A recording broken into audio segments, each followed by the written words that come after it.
오늘 함께 나눌 말씀 창세기 36장 38절에서 39절 두 절 말씀. 네. 다 같이 우리 한 목소리로 함께 합독하겠습니다. 사울이 죽고 악볼의 아들 바알하난이 그를 대신하여 왕이 되었고, 악볼의 아들 바알하난이 죽고 하달이 그를 대신하여 왕이 되었으니 그 도성의 이름은 바우며 그의 아내의 이름은 무에다벨이니 마드렛의 딸이요 메사압의 손녀더라. 아멘. 오늘 에돔의 왕들 7번째 시간 계속 살펴보겠습니다. 우리가 에돔의 왕들을 계속 살펴봤죠. 오늘 이제 바알하난, 하달 두 명의 왕에 대해서 우리가 함께 살펴보겠습니다. 그래서 오늘까지 해서 이제 에돔의 왕들을 다 마치고 그다음 이어서 또 이제 살펴보도록 하겠습니다. 우리에게는 은혜의 이름으로 다가오는 두 가지 왕권이 있습니다. 성경은 우리에게 이 은혜라는 단어를 참으로 귀하게 사용하죠. 그런데 세상에도 언제나 이 바알의 은혜와 같은 거짓 은혜를 약속한다는 거예요. 여러분, 본문에 나와 있는 이 왕의 이름을 통해서 우리에게 주는 교훈이 뭐냐면, 거짓 은혜로 우리를 미혹하는 왕이 바로 오늘 7번째 왕 바알하난이라는 왕입니다. 그러니까 하나님의 은혜는 뭐예요? 바로 우리의 구원의 본질이죠. 하나님의 백성을 지탱하는 이 생명의 능력이 뭐예요? 바로 하나님께서 우리에게 주시는 은혜라는 것입니다. 그러나 사탄도 마찬가지죠. 사탄도 언제나 이 진리를 모방하죠. 그리고 거짓 은혜로 이 사람들을 미혹한다는 거예요. 그래서 거짓 은혜는 무엇입니까? 일시적인 감정이고 느낌이죠. 여러분들이 그런 거에 속으면 안 돼요. 그러나 실제로 우리의 속사람과 영혼의 은혜를 베풀어 주시는 것이 하나님의 은혜라는 것이에요. 그래서 이 은혜라는 단어를 이용해서 우리에게 다가오는 어떤 우상 숭배나 거짓 교리 등 이 세속적인 것들은 다 무엇입니까? 우리를 미혹시키는 수단으로서 사용되어져야 되기 때문에 이 똑같은 은혜라는 단어를 사용한다는 거예요. 그럴지라도 똑같은 은혜라는 단어를 사용할지라도 여러분, 우리를 죽이는 은혜가 있고 우리를 살리는 은혜가 있다는 것이에요. 그러니까 은혜인데 육적으로 다가와서 우리 영혼을 멸망시키는 그런 거짓 은혜가 있다는 것이죠. 오늘 38절 말씀 보니까 사울이 죽고 악볼의 아들 바알하난이 그를 대신하여 왕이 되었고 라고 말씀해요. 자, 본문에 바알하난이라는 이름이 나오는데 이 바알하난은 히브리어 똑같이 바알하난이에요. 근데 뜻이 자비롭다, 은혜를 베풀다라는 뜻이 있습니다. 그러니까 이 이름 자체는 은혜를 베풀기 위해서 이름을 지었죠. 자, 그런데 바알하난 이 이름의 자체가 뭐예요? 이름의 의미가 바알의 은혜를 결합해서 이미 신앙적 타락과 혼합주의라는 것을 드러내고 있는 거예요. 그러니까 바알을 섬기는 것은 여러분 우상 숭배죠. 그런데 그 이름의 의미가 뭡니까? 바알이 은혜를 베푼다라는 의미가 있는 것이에요. 여러분, 세속적인 왕들이나 또 우리 주변에 있는 이단들의 교주들, 자, 그들도 똑같이 우리에게 은혜를 베푼다라고 말하면서 우리에게 접근하죠. 그러나 그들의 은혜는 어떤 은혜입니까? 우리 영혼을 죽이는 은혜죠. 우리를 미혹시키는 거짓된 은혜입니다. 그래서 좋은 것처럼 교묘하게 포장을 해서 우리에게 다가오기 때문에 그것이 마치 나에게 유익이 되는 것처럼 우리로 느끼도록 다가온다는 거예요. 그래서 미혹되는 거죠. 그래서 이 혼합주의라는 것이 아주 무서운 것입니다. 겉으로는 은혜를 말하지만 실제로는 우상의 이름과 하나님의 언어를 교묘하게 섞어서 우리에게 다가오는 것이에요. 그것이 혼합주의입니다. 여러분, 이것이 바로 거짓 은혜의 본질이라는 거죠. 여러분, 교리적인 거짓 은혜도 있지만 여러분, 우리가 살아가는 이 세상에는 세속적인 거짓 은혜도 있습니다. 그것이 무엇일까요? 우리가 날마다 정치인들을 통해서 그들이 우리를 이용할 때 쓰는 것이 바로 이 세속적인 거짓 은혜예요. 우리에게 은혜를 베푼다고 달콤한 말로 우리에게 다가오면서 실제로는 어떻게 해요? 그들이 자기 욕심, 자기 욕망을 채우려고 하는 거짓말들, 다 그게 거짓의 은혜예요. 세속적 은혜. 그래서 바알하난의 이름이 우리에게 주는 경고를 통해서 자, 오직 예수 그리스도 안에서 주어지는 참 은혜의 왕권이 있다는 것을 우리로 알려준다는 거죠. 그러니까 하나님이 예수 그리스도를 통해서 베풀어 주시는 그 은혜 외에는 다 실제로 우리에게 은혜로 다가오는 것은 거의 없다는 거예요. 여러분, 그것을 우리가 잘 분별해야 돼요. 바알하난이라는 이 이름의 문화적 의미를 살펴보면, 자, 이 이름 속에는 뭐가 들어있어요? 바알이라는 이름이 들어가 있죠. 그러니까 종교 혼합주의의 정형을 우리에게 나타내주고 있어요. 여러분, 사사기에 보면 2장 11, 13절에 보니까 이스라엘 자손이 여호와의 목전에 악을 행하여 누구를 섬겼다고요? 바알들을 섬기며 애굽 땅에서 그들을 인도하여 내신 그들의 조상들의 하나님 여호와를 버리고 다른 신들 곧 그들 주위에 있는 백성의 신들을 따라 그들에게 절하여 여호와를 진노하시게 하였으되 곧 그들이 여호와를 버리고 누구를 섬깁니까? 바알과 아스다롯을 섬겼으므로. 그럼 이스라엘 백성들은 자신들을 애굽 땅에서 인도하여 내신 그 하나님 여호와를 버려버리죠. 그 자신을 구원해준 하나님을 섬겨야 되는데 하나님을 버려버리고 이방인들이 섬기는 바알과 아스다롯 우상신을 섬기게 됩니다. 여러분, 왜 그들이 하나님을 버렸을까요? 자신의 구원자 하나님을. 바로 하나님은 눈에 보이지 않았기 때문에 그래요. 눈에 보이지 않았기 때문에 그들은 그들의 불안함을 달래줄 눈에 보이는 이방신들에게 미혹되어 그들을 섬기게 됩니다. 여러분 에돔 왕조, 우리가 살펴보는 왕조죠. 아예 왕의 이름 앞에 뭐를 이름을 붙였어요? 바알이라는 이름을 붙였죠. 그러니까 거짓 은혜를 이미 제도화한 왕권이 바로 에돔 왕조예요. 그래서 바알 하나는 우상 숭배적 은혜를 내세운 거짓 은혜의 왕입니다. 바알 하나를 우리가 그리스도 안에서 해석을 해보면 세상 왕권, 즉 세상은 바알의 은혜와 같은 가짜 은혜를 우리에게 항상 약속한다는 거예요. 그것이 뭐가 있습니까? 세상이 우리에게 약속해 주는 거, 물질적인 풍요, 또 정치적인 안정, 인간적 번영, 자, 이러한 것들을 은혜로 포장을 한다는 거예요. 여러분, 이 세속 정치인들이 우리에게 항상 말하는 것이 무엇입니까? 우리에게 물질적인 풍요를 약속하죠. 권력을 잡으면 항상 우리에게 잘 먹고 잘 살게 해주겠다라고 달콤한 말로 우리를 항상 유혹하죠. 거짓 은혜로 우리를 유혹합니다. 또 어떤 걸 약속해요? 정치적인 안정을 약속하죠. 우리가 항상 우리나라는 정치적으로 혼란하죠. 진보든 보수든 이 권력을 잡으면 항상 우리에게 약속합니다. 자신들은 야당과 잘 대화 타협으로 국민들이 안정하게 살 수 있도록 잘 정치를 하겠다고. 그러나 여러분 그 말이, 그 약속이 잘 실현이 됩니까? 결코 실현되지 않아요. 달콤한 교묘한 거짓말이죠. 권력을 잡고 나면 그 마음이 싹 변해서 그냥 서로 죽이진 못해 그냥 물어뜯고 그런 정치인들로 다 변해버리죠. 이런 정치인들의 달콤한 거짓말에 여러분 결코 속으시면 안 되는 것입니다. 고린도후서에 보면, 자, 이것은 이상한 말이 아니니라 사탄도 자기를 광명한 천사로 가장하나니 그러므로 사탄의 일꾼들도 자기를 의의 일꾼으로 가장하는 것이 또한 대단한 일이 아니니라 그들의 마지막은 그 행위대로 되리라라고 우리에게 경고하죠. 여러분, 거짓 목회자들, 거짓 교사들이 진짜처럼 행동을 하니까 사람들이 다 미혹을 당하는 것입니다. 여러분, 진짜는 진짜처럼 행동하려고 일부러 행동을 하지 않아요. 그냥 있는 모습 그대로를 보여주죠. 그러나 가짜들은 어떻게 합니까?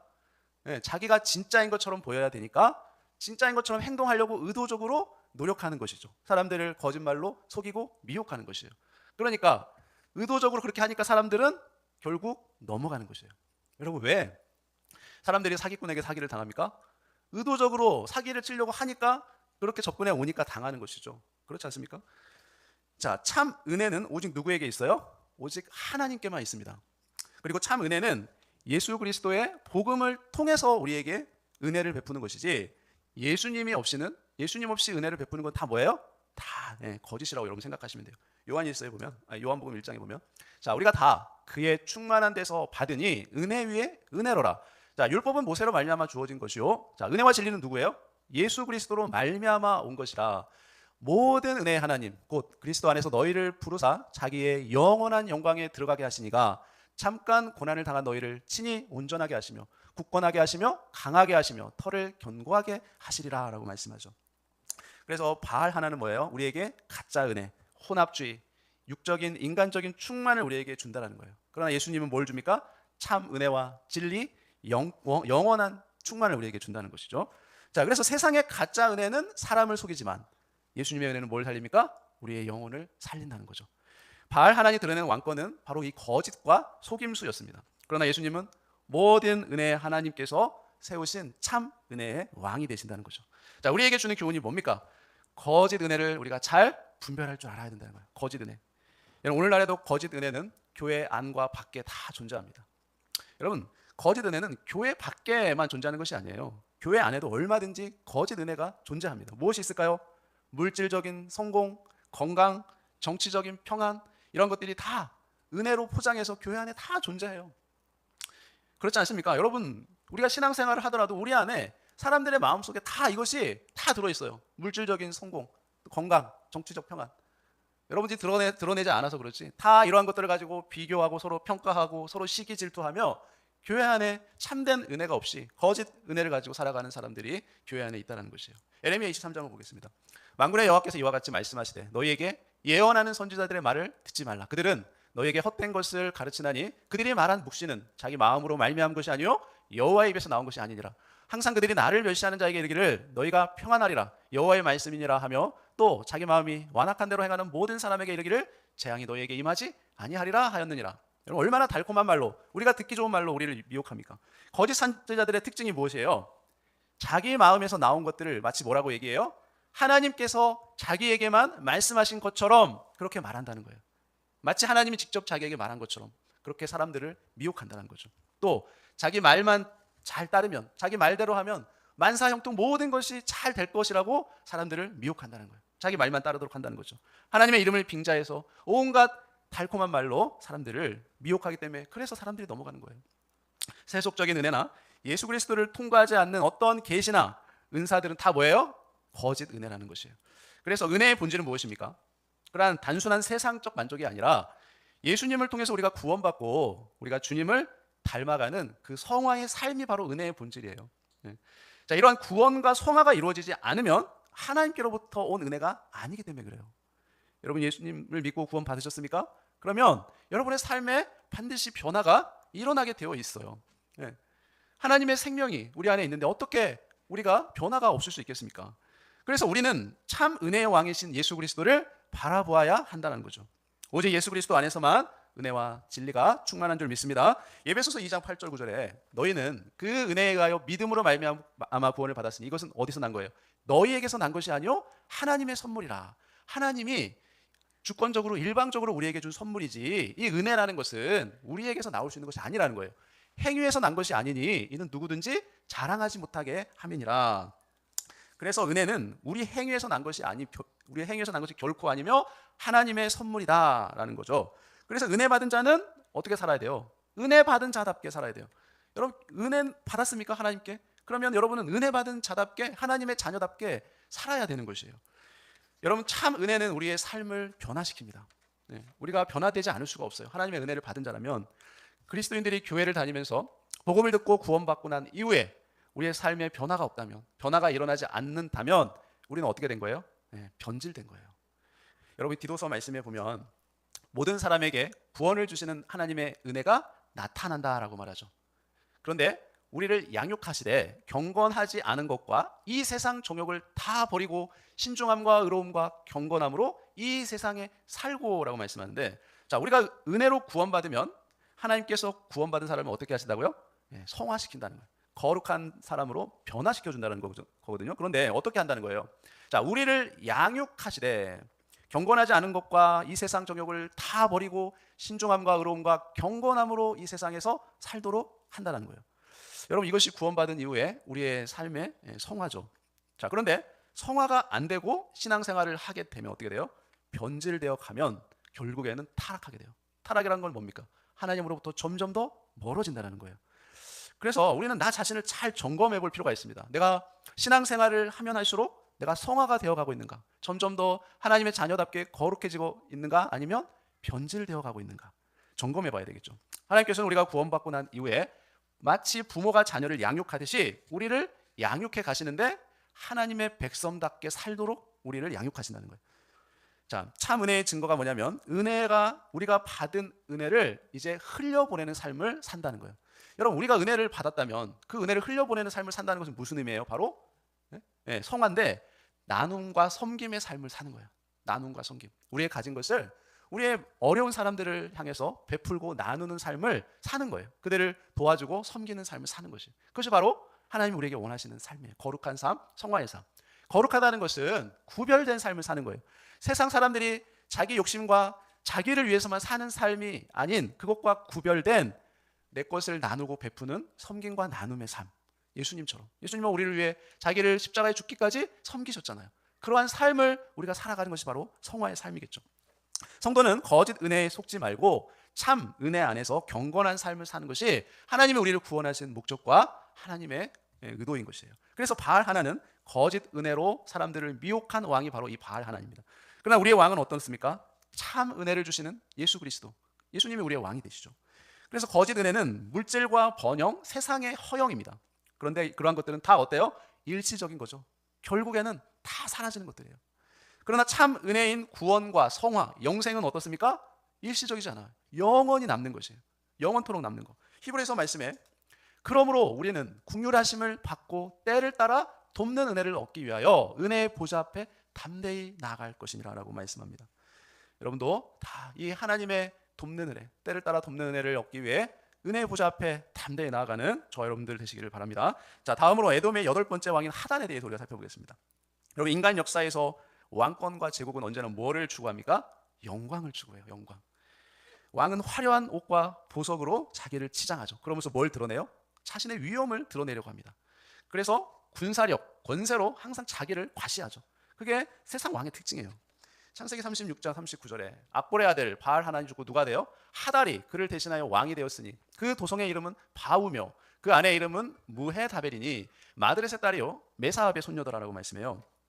자, 하달은 어떤 사람이에요? 이 사람은 이제 다른 이 왕실이죠. 다른 왕의 딸과 결혼했어요. 왕실 혈통과 정치적 결혼을 통해 이제 권세와 명문가를 자랑하며 그것을 드러냈던 왕이에요.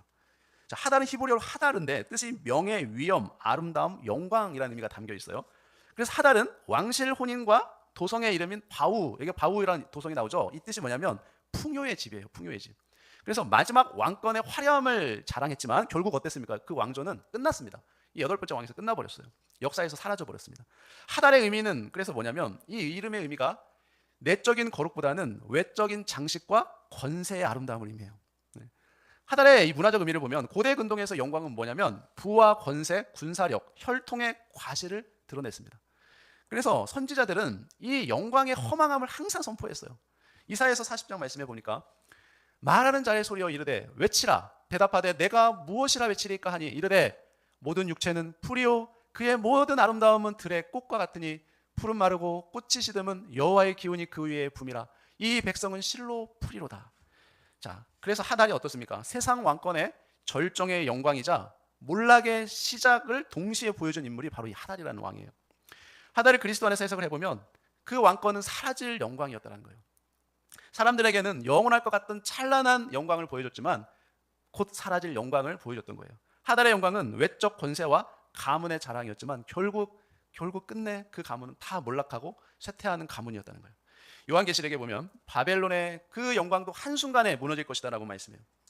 계시록 말씀해 보면 이르되 화이또다 큰 성이요 세마포 옷과 자주옷과 붉은 옷을 입고 금과 보석과 진주로 꾸민 것인데 그러한 부가 한 시간에 망하였도다. 모든 선장과 각처를 다니는 성객들과 선원들과 바다에 일하는 자들이 멀리 서서 그 큰 성 바벨론이 그 화려하고 그 엄청난 그 큰 성 바벨론이 다 무너지는 것을 어디서 봤다고요? 바다에서 선장, 성객들, 선원들이 다 그것을 봤다는 거예요. 어떻게 그 화려하고 큰 성이 저렇게 한순간에 무너질 수 있단 말인가라고 지켜봤다는 거예요.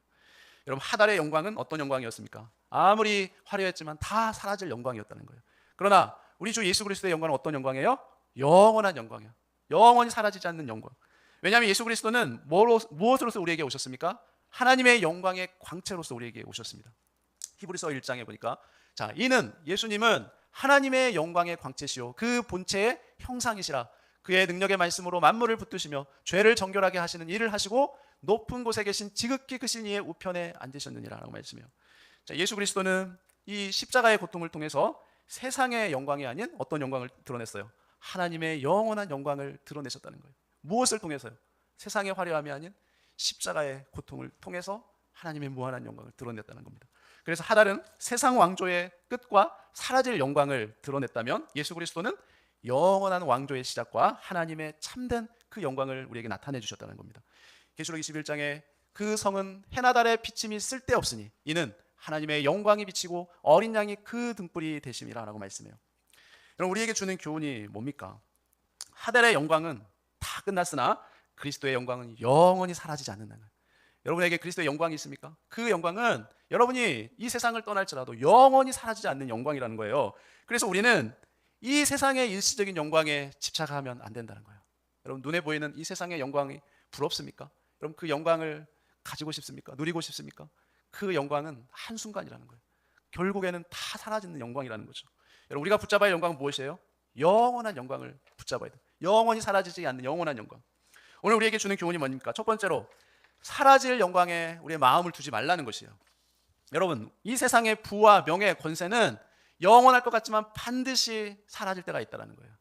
잠언 23장 5절에 내가 어찌 허무한 것에 주목하겠느냐 정령이 재물은 스스로 날개를 내어 하늘을 나는 독수리처럼 날아가리라. 여러분 이 세상의 물질이 영원할 것처럼 우리가 생각되지만 결코 영원하지 않습니다.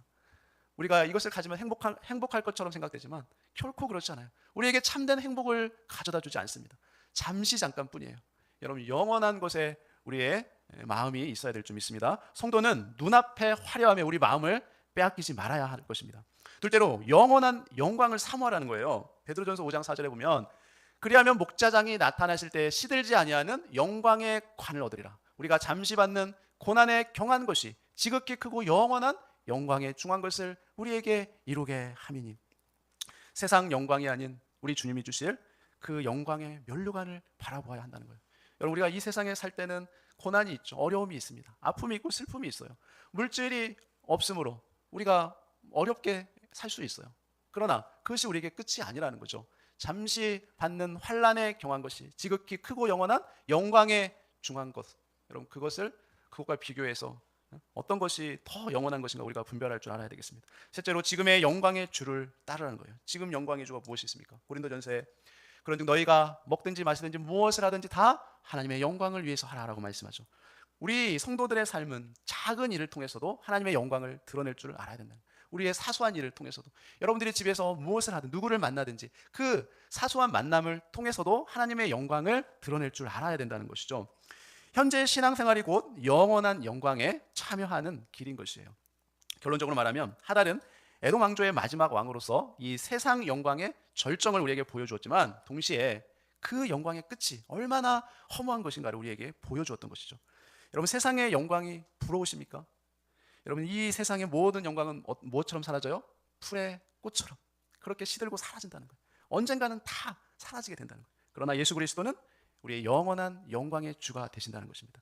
그래서 성도는 사라질 영광에 집착하지 말고 영원한 영광의 나라를 바라보며 소망하며 살아가야 될 줄 믿습니다. 우리가 붙들어야 할 왕은 멸망하는 세상의 왕이 아니라 영광의 주, 우리 주 예수 그리스도이심을 믿고 우리가 우리의 사소한 일상의 삶을 통해서 하나님의 영광을 드러내며 살아가는 저와 여러분 되시기를 예수님의 이름으로 축원합니다. 우리 함께 기도하겠습니다. 함께 읽으며 기도하죠. 주님, 바알 하나님의 이름을 통해 거짓 은혜의 위험을 깨닫게 하시니 감사합니다. 저희가 세상의 달콤한 속임수에 미혹되지 않고 예수 그리스도 안에 있는 참 은혜를 붙들게 하옵소서. 받은 은혜를 흘려보내며 참 은혜의 증인으로 살아가게 하옵소서. 주님, 하달의 이름 속에서 세상 영광의 허망함을 보게 하시니 감사합니다. 저희가 눈에 보이는 영광에 미혹되지 않고 예수 그리스도 안에서 주어지는 영원한 영광을 사모하게 하옵소서. 오늘의 삶 속에서도 하나님의 영광을 드러내며 영광의 면류관을 바라보는 믿음으로 살게 하옵소서. 예수님의 이름으로 간절히 기도합나이다. 아멘.